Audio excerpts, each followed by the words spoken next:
Bonjour à tous et bienvenue pour ce nouveau test. Aujourd'hui, on va parler des TRI Star River, qui sont donc les derniers nés de la marque TRI, qui est une filiale de KBR, pour ceux qui connaissent, et ce qui fait qu'ils ont sorti de nouveaux intras, donc ici en version bleue que vous allez voir, avec donc la particularité d'utiliser un double driver, donc driver dynamique Beryllium pour tout ce qui est partie basse et médium, et un driver dynamique de 6 mm titanium pour tout ce qui est aigu. En plus de ça, TRI, alors il y avait déjà les Starsea que je n'ai jamais pu tester mais ils m'intéressaient beaucoup.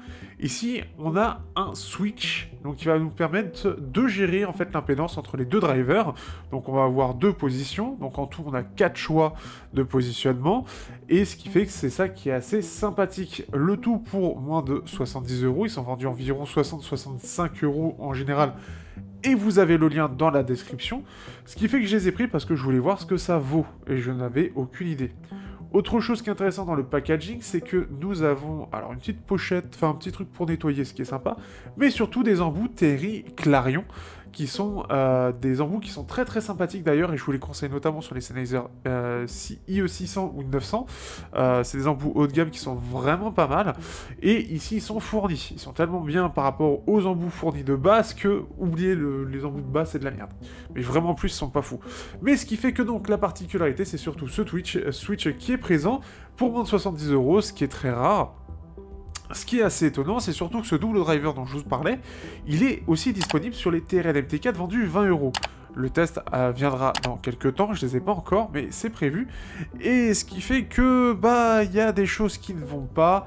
Et justement, d'ailleurs, préparez-vous à avoir des différents top 5, entre 4 et 6, on va dire, d'intra divers et variés pour divers budgets, ce qui fait que tout sera à jour et ce sera lisible. On en parlera donc très bientôt, vous verrez ça, ce sera intéressant. Mais parlons donc du test, donc n'hésitez pas à liker, partager, commenter comme d'habitude et surtout vous abonner, c'est très important pour la chaîne, surtout si vous voulez qu'elle évolue. Et puis c'est parti pour le test.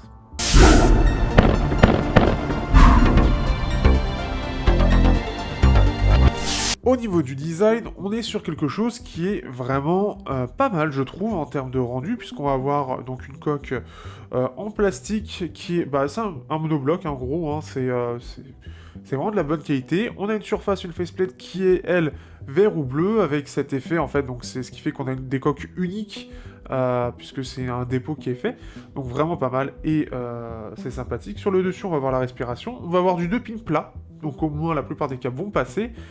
Et ensuite, donc, ce qui fait qu'ils sont confortables, plutôt compacts, ils sont pas trop gros. Et du coup, derrière, on va voir les deux switches dont je parlais juste avant.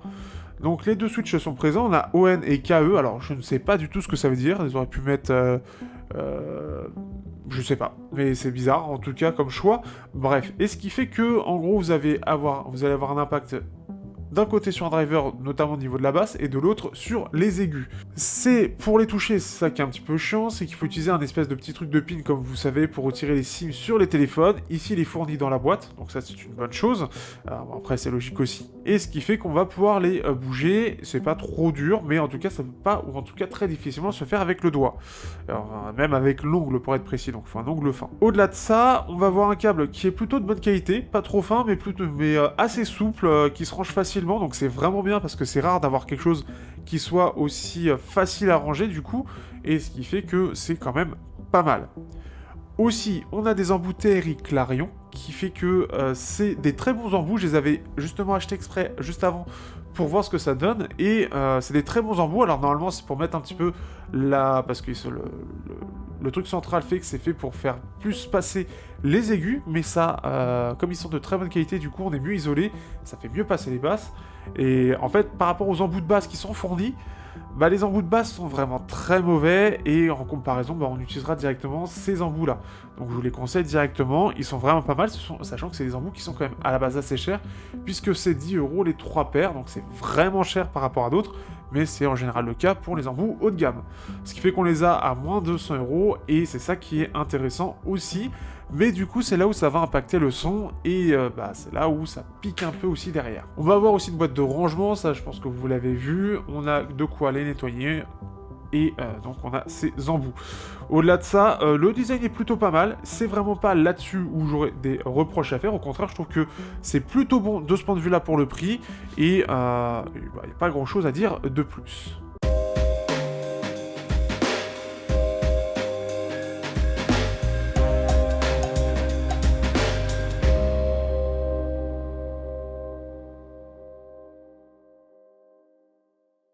Parce que c'est dans ma tête et surtout parce que ça m'a bien fatigué les oreilles, on va pouvoir parler de la qualité sonore de façon très précise de ces TRI Star River, et ce qui fait que donc on est sur un dual driver, donc comme je l'ai dit, un driver de 10 mm avec une couche de beryllium et un driver de 6 mm en titanium.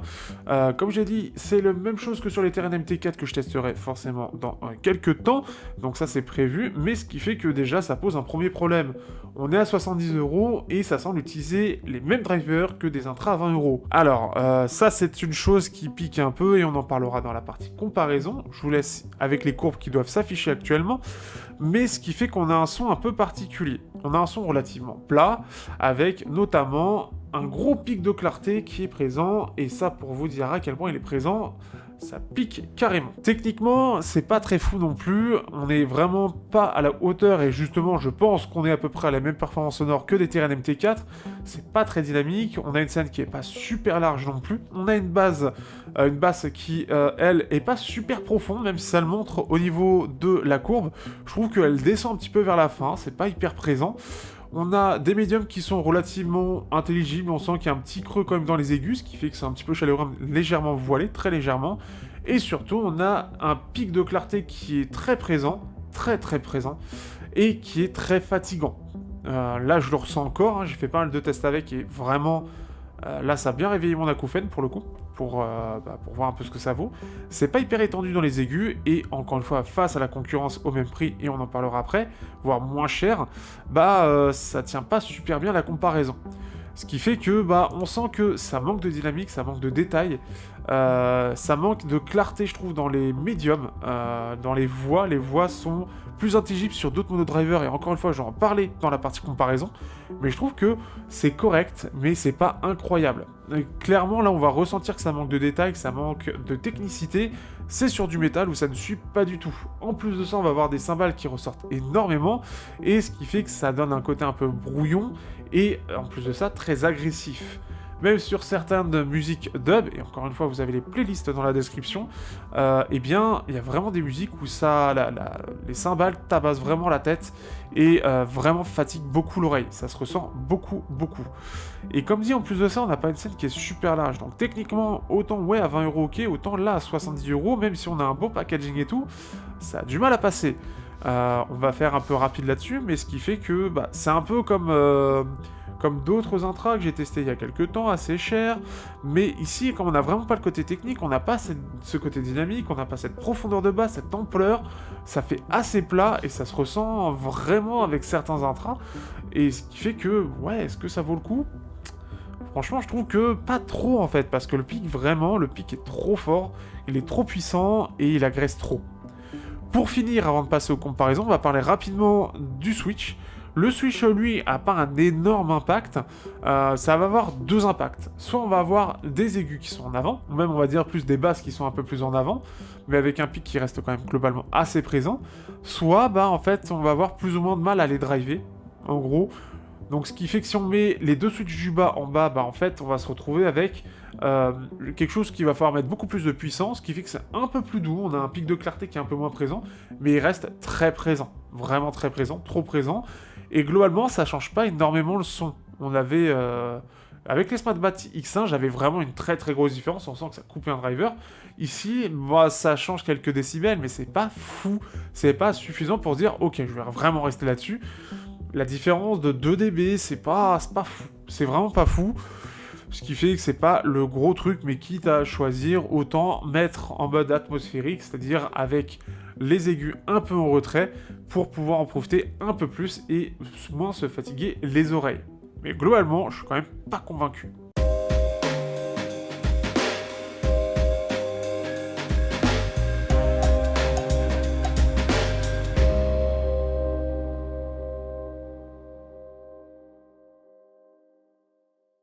Parlons maintenant partie comparaison, et ce qui fait que j'ai comparé avec pas mal de choses différentes, plus ou moins chères, et pour justement essayer d'avoir quelque chose d'assez large en termes de comparaison. On va commencer avec ce qui est disponible déjà sur chiffyaudio.fr, mais à moins de 50€, donc on est en dessous des Star River, les TRN VX. Ils sont sortis il y a déjà un peu de temps, puisque c'était en 2020 que je les ai testés, pour dire à quel point ça date, et ce qui fait que on est sur un driver dynamique et 6 drivers à armature équilibrée. On sent immédiatement la différence. C'est beaucoup plus détaillé, on a une bien meilleure séparation des instruments, c'est plus dynamique. Globalement, on a plus de clarté globale sur l'ensemble, on a une basse qui est plus profonde et un peu plus élevée, et ce qui fait que globalement, on en profite beaucoup plus clairement qu'on passe des Star River aux VX, qui ont quand même plus de 2 ans, aujourd'hui, ils ont à peu près 3 ans aujourd'hui, faut se dire ça, c'est-à-dire que quand j'ai testé, c'est dans 3 mois, ça fait 3 ans, quoi. Et ce qui fait que, en fait, on a quelque chose qui est largement mieux dans tous les points. Et on a un effet waouh qui ressort très clairement quand on passe des Star River au VX. C'est beaucoup mieux. La seule chose que je vous conseille, c'est de mettre des embouts à mémoire de forme, sinon vous risquez d'avoir un peu le même souci. Mais sinon, vraiment, c'est beaucoup mieux. Et encore, je préfère encore une fois les TRN VX qui techniquement sont largement meilleurs, même sans les embouts à mémoire de forme, avec ce pic de clarté qui est présent, mais globalement avec une bien meilleure clarté sur tout le reste, et surtout des voix qui sont bien plus intelligibles. Pour rester et revenir à du monodriver, qui eux, alors, sont pas sur le site malheureusement, donc les Céleste Gumio, vous avez l'équivalent avec les TRN Xiongnu, que je n'ai plus pour l'instant puisqu'ils sont en test, mais ce qui fait que globalement les Xiongnu sont un peu plus doux, les Céleste Gumio sont assez clairs dans l'idée, sont à peu près au même prix. On est sur du dual driver pour rappel, et surtout c'est un driver planaire carré et une armature équilibrée, puisque le planaire carré n'arrivait pas à être suffisamment performant pour être bon jusqu'au bout. Et clairement on va sentir aussi la différence. On est plus sur une signature un peu en W, avec une sous-basse qui est mise en avant, une basse, des médiums qui sont légèrement mis en avant, et un pic de clarté aussi qui est présent. On a une basse qui est plus ample, elle est plus profonde, plus élevée. Globalement, le son est même plus doux, on a un aigu qui, je trouvais, plus naturel, plus net et plus détaillé, grâce à l'armature équilibrée. On a un pic de clarté qui est présent, mais clairement moins fatigant. Globalement, c'est même un peu plus chaleureux, puisqu'on est un peu mieux accompagné par la basse, et on a une meilleure séparation des instruments. Et globalement, c'est un peu plus détaillé, et je trouve vraiment que le son est quand même meilleur, notamment sur du métal, on va pouvoir mieux en profiter, et en sachant que face au Gumio, j'avais même mis avec le mode atmosphérique, et c'est clairement les Gumio qui sont meilleurs de ce point de vue-là. Donc vraiment, même face aux Gumio, qui ont un beau packaging en plus, pareil, ils ont mis pas mal de choses côté packaging, avec le packaging, le câble aussi qui est de très très bonne qualité. On a cette... vraiment, pour moi, les Gumio sont meilleurs, et les Xiongnu, je dirais même un petit peu meilleurs, parce qu'on va pouvoir mettre un peu plus de volume, dû au fait qu'on a un pic de clarté qui va être moins présent, grâce aux embouts TRNT qui sont présents, donc c'est vraiment l'équivalent quasi direct de ces TRI Star River, sans les switches, mais les Xiongnu sont clairement meilleurs à mon goût aussi. Ils sont sur le site. On a aussi les TRN TA2, encore une fois ils sont sur le site chiffyaudio.fr, vous avez dans la description. Ici on est sur un driver dynamique et 2 armatures équilibrées de chez Knowles, avec un côté un peu semi-ouvert, même si c'est plutôt bien isolé. Et surtout, ici on est sur quelque chose qui est très différent en termes de signature, puisqu'on a une basse qui est assez élevée, des médiums qui restent élevés, un gros creux dans les aigus, et on a un pic de clarté qui est présent aussi, comme d'habitude, c'est très chinois. Mais clairement, on a quelque chose qui est clairement plus net, mais c'est beaucoup moins agressif. Et clairement, je peux vous dire, je viens de le faire, la comparaison. D'habitude, je le fais la veille, là je viens de le faire. Je commence à avoir les oreilles qui commençaient un peu à siffler, j'ai mis les TA2, oh là, quelle douceur, c'est un plaisir de passer de l'un à l'autre. Et ce qui fait que ça se ressent très clairement. On a quelque chose qui est un peu plus doux, qui fait un petit peu moins détaillé, en tout cas premier effet, mais on sent que le pic est moins présent, on a une voix qui est beaucoup plus chaleureuse, voire un effet un peu étouffé en comparaison. une base qui est plus élevée et plus profonde, un effet global un peu moins détaillé, mais en réalité c'est quand même au moins aussi détaillé, mais c'est vraiment la signature qui fait que le fait qu'on enlève autant d'aigus, ça va avoir cet effet-là, et on a quelque chose de beaucoup plus doux et agréable, et globalement c'est même plus dynamique. On peut mettre plus de volume, c'est plus fun, et on n'a pas cette agressivité de ce pic de clarté. Ce qui fait que c'est beaucoup plus fun, notamment sur du métal, hein, si on prend cette comparaison, et on va beaucoup mieux en profiter, et surtout on va beaucoup moins se tuer les oreilles. Pour terminer, on va terminer avec un monodriver qui lui se retrouve à 50-60 €, avec une finition en métal, et c'est ce qu'on appelle donc les Tinifi. J'ai dit les T2, mais c'est pas les T2, c'est les C2. Donc les Tinifi C2 qui viennent un peu remplacer les autres. Et ce qui fait que ces C2, je les ai trouvés pas ouf, mais plutôt corrects. On est sur un monodriver de 10 mm, et bon, on a l'habitude avec Tinifi d'avoir un peu ce même type de signature. On a un effet plus plat, et notamment, quand je parle de plus plat, je trouve que justement, on a une base qui est pareil, plus profonde, mais on a, je trouve aussi, des médiums qui sont plus clairs globalement.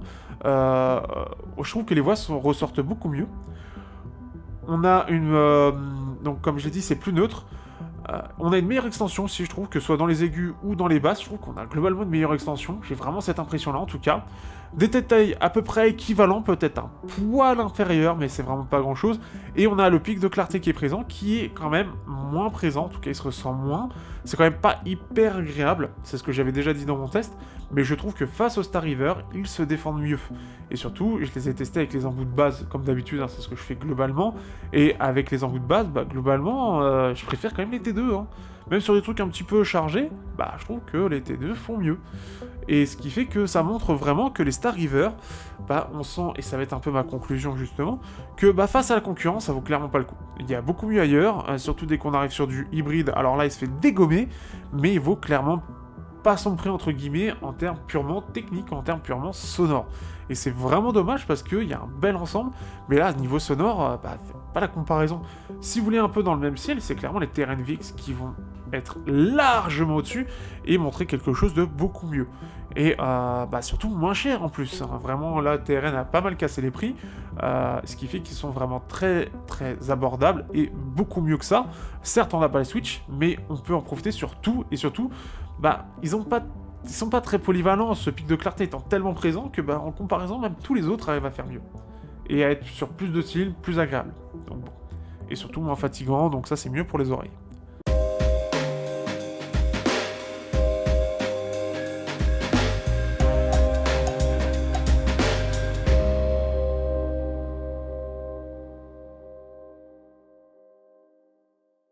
Alors, que penser de ces TRI Star River ? Eh bien, très clairement, je peux le dire, je suis assez déçu. En effet, le problème de ces TRI Star River, c'est clairement sa signature. Je sais pas ce qui a été fait en termes acoustiques, mais j'ai pas l'impression qu'il y ait grand chose qui a été fait, et ce qui fait que le driver titanium se ressent très clairement. On sent que le pic est très élevé, mais qu'en même temps, niveau détail, restitution de détail, c'est pas très présent. Ça vaut clairement pas une armature équilibrée, et autant à faible prix, ça peut être sympa, autant là, c'est vraiment, on a cet effet de nouveauté qui est présenté, mais pour de la qualité qui ne vaut pas son prix. L'impression que ça me donne surtout, c'est que on a l'impression que ce Switch, ça prend la qualité entre guillemets de 2 drivers. Parce que, à 20 € de moins, ouais, ok, c'est pas mal. Mais là, à 65-70 €, il y a beaucoup trop de concurrence. Il y a beaucoup trop de concurrence. Ce qui fait que c'est vraiment difficile de les recommander. Surtout que le Switch n'a pas un impact incroyable. Ce qui fait que, à la limite, il y a quoi ? Il y a les embouts, mais prenez juste les embouts dans ce cas, à 10 balles, mais c'est tout. C'est tout, c'est vraiment tout. Je trouve que ça vaut vraiment pas le coup de les prendre. Je trouve que ça vaut pas son prix. C'est absolument pas comparable même avec des Intra qui sont sortis il y a 3 ans. Alors c'est un marché qui a un peu du mal à évoluer techniquement, mais là c'est dur à avaler, c'est vraiment dur à avaler. J'ai hâte de voir, je testerai sûrement les TRN T3 prochainement, et je pense qu'ils ont eu raison d'avoir ce côté triple driver, parce que le driver titanium, il peut peut-être aider un petit peu, mais il remplacera pas une armature équilibrée en termes de netteté, en termes de performance. Là c'est vraiment ce qui se ressent. Donc là, il y a cet effet de nouveauté, mais là, les Star River, voilà, c'est... On a enlevé un Switch, on a enlevé un driver pour mettre un Switch, je pense que ça coûte le même prix, mais c'est un peu l'impression que ça me donne. Et du coup, c'est bien, hein, waouh, c'est un effet, waouh, regardez, on a des Switch à moins de 100 balles. Ouais, ouais, c'est bien. pas super gros impact et pas des bonnes performances sonores. Non, ça c'est non. Donc ce qui fait que justement il y aura pas...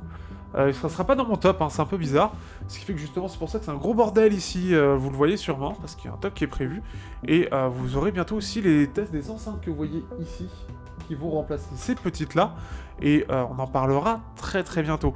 J'espère que vous aurez apprécié ce test, n'hésitez pas à liker, le partager, commenter. Vous avez le site chifiaudio.fr qui est toujours présent ici et qui permet justement d'avoir des intras qui sont bien choisis, hein, qui valent le coup, et justement, et puis qui sont bons en fait, hein, tout simplement. Voilà. Sur ce, je vous dis à bientôt pour de prochains tests sur Technoid.